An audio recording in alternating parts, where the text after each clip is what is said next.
In this lesson, let's learn how to really read in detail how to read a cryptocurrency chart. It's going to be one of the foundations of how we're going to evaluate different cryptocurrencies and decide whether we want to buy or sell or different parts of trading. And for many of you, you might look at this and this will be kind of a quick review or pretty easy.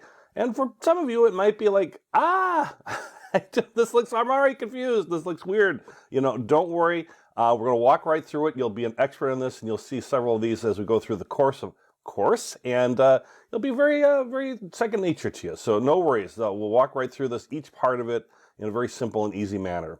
So as you can see, I've got some different numbers on the chart, and that's going to help guide us as far as what we're going to talk about each of these different sections and what they mean. So if we start with number 1 there in the upper left corner, that's the trading pair. With cryptocurrency, they trade in pairs. You're trading like Bitcoin for US dollars or Ethereum for another coin, something like that. In this example, we happen to have XRP, which is Ripple, a cryptocurrency, being traded for euros in this particular case. So it's XRP for euros. So this is basically, I'm using euros to buy XRP or Ripple cryptocurrency. And also you can have it be cryptocurrency for other cryptocurrencies. So this could be XRP, and it could say BTC for Bitcoin or ETH for Ether or Ethereum. I could use cryptocurrency to cryptocurrency or cryptocurrency to fiat or regular kind of money currency, and back and forth, right? So I could also trade euros for XRPs and just switch them, and it would just change a little bit on our price part on number 2 there coming up in a second. So this is we're basically buying Ripple with euros. And then everybody's chart system looks a little different, but somewhere you'll see where it's the time frame. This says 1D. So each of our price bars we'll talk about in a moment is a daily price chart or a daily price bar. This could be minutes, it could be hours, it could be weeks, it could be months. You have the ability to switch that depending on what type of trader you are. If you're a day trader, you're going to look at like minutes and hours versus somebody who's like looking at something very long term. I look at days and weeks, for example. A real side note here below where it says MA9, all that stuff below.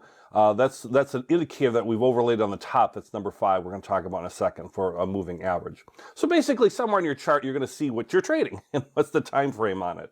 Oh, and the nice thing too, with technical analysis, is that you can use the same concepts, the same types of charts, all this, no matter what time frame. So you don't have to worry about, do I have to learn certain concepts for certain time frames?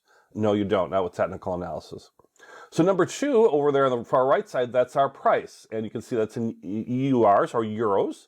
And so this is what we pay in euros to buy one XRP cryptocurrency. So that's just our price on the vertical axis, higher price up to the top, lower price towards the bottom. And that's the range of prices there. Number 3 there along the bottom is the time frame in terms of length of time over, in this case, it would be days. You can see 5th day of the month, 11th day of the month, and then a new month starts and all that, and it keeps going. Again, that'll change depending on what you choose to set up for your time frame. But the horizontal axis is basically time, and you're going back in time from left to right. So the most current prices and the most current offering is to the right of your timeline there, where you start seeing price bars. Number 4 is the actual pricing itself.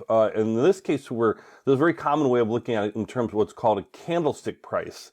You have different types of price bars out there. We're going to learn all about them. It could be like prices represented as just a smooth line.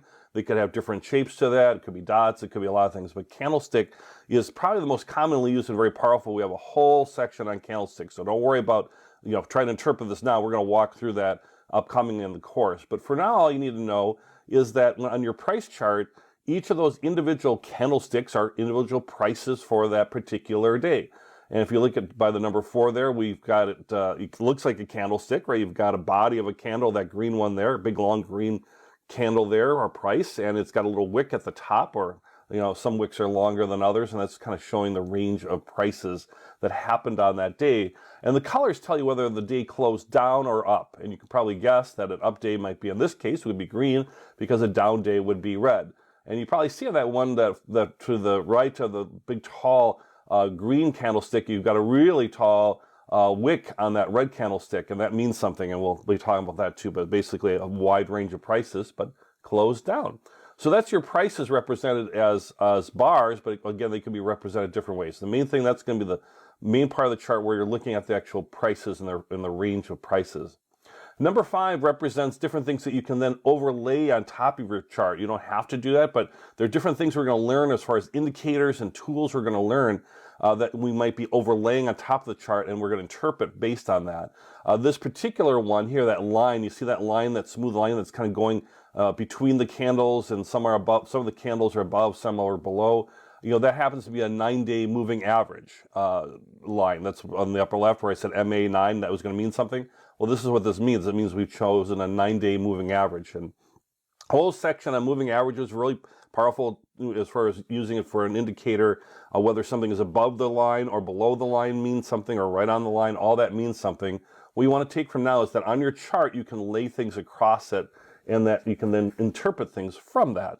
If we were to change, let's say, that moving average from a 9-day moving average to, let's say, a 20-day or a 200-day moving average, then the line would move, and it would be represented differently on the chart. Number 6, I just put a couple there as representation, but a lot of times you'll see it run along the whole bottom of the chart are these vertical bars. They're not actual price bars, they're not candlesticks. They're just these different types of up and down bars, and some are taller than others. And that would represent volume or trading volume.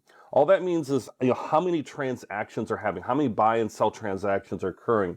And as you can see, some days we'll have more transactions than others. And again, that can be an indicator for us too. So we have that long price bar, number 4 there. It had also a big trading volume day in comparison to 2 days before it. That might mean something to us, and actually it does. It means it's a very strong price trend, or something happening is very strong with the price there. So number 6, it would run typically, I just made it simple here, but it would run along the whole length of every price bar, would have a corresponding horizontal bar below it as far as volume. In a lot of software and a lot of platforms, you can turn that on or off. But if you see things running along the bottom, that's the volume and the number of transactions. And then lastly, you can have indicators that go above or below your chart. Depending on your platform, you can kind of choose where you want that to go. You can see here at number 7, we've added an indicator which is called a relative strength index, or RSI. Again, whole section on that, whole lessons on that, a real good indicator. But it's basically something I've overlaid or underlaid, in this case, the underneath the chart. And from that, I can interpret in there's meaning to, let's say, an RSI indicator. And again, that's going to come up. To give you a quick little preview, you can see where it's kind of highlighted there between the number 70 and 30. That's not prices, by the way, that's percentage. And it's looking at momentum and different things. But the real quick way, you're going to have a whole lesson on this, but if it's above 70, that means it's like an overbought situation. And if it's below 30, that means it's an oversold situation. So we might want to be selling. If we're above 70, it's indicating that prices might drop. And if it's below 30, that means we might have an opportunity for rising prices. And actually in this chart, it's just a little preview, you can kind of see where it got above 70 and where it peaked right on that day, right before that big red candle, where it went down in price. Again, the prices are going down, even though it had a high range to the top. Where it closed was at the bottom of that candle, and so closed lower than the open and closed lower than the day before. So this was an indicator that worked, that told us what might be coming. So there you have it. Just basic ways to read a chart. Pretty simple. You'll be practicing with it, and you'll see lots of examples through the course on it. So review this lesson if you need to, but otherwise you're now an expert on reading charts, and you'll be completely reinforced as we go through the course and through the individual lessons, and certainly with all those individual indicators to help us make good buying and selling decisions.